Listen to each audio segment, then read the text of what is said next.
It's fun, and like it helps me with like work and stuff when like my grades are low and stuff. I think it's really good. It helps you with homework, and if you have a low grade, it like could really bump your grade back up. I like AVID because there's a family, and whenever you need help, you could always ask any of the AVID teachers or any of your AVID classmates, and they'll always give you good advice and kind of a guide to what you're stuck on. You can often get help from your classmates that you're presenting your tutorial on. Now a tutorial is like where like you like take a bunch of notes from one class that you're like confused about or like not getting so like good grades about it, and then you like write it down on a whiteboard each Thursday or Friday, and then you like explain what you know.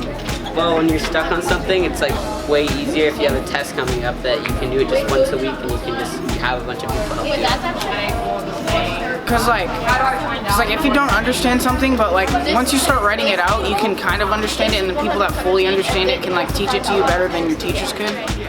People that should apply than AVID is because like I feel like it helps them improve more, like their mental like way they think about school and like how they.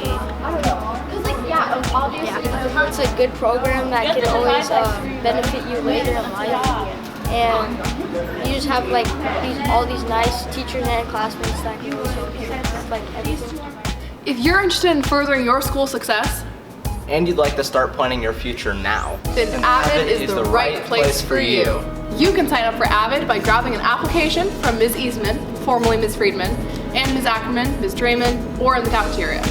give yourself time to fill them out because they are really long. We're looking for 6th and 7th grade applicants. That's for the people that are 6th and 7th graders this year and will be 7th and 8th graders next year. If you have any questions, ask Ms. Eastman, Ms. Ackerman, or Ms. Draymond.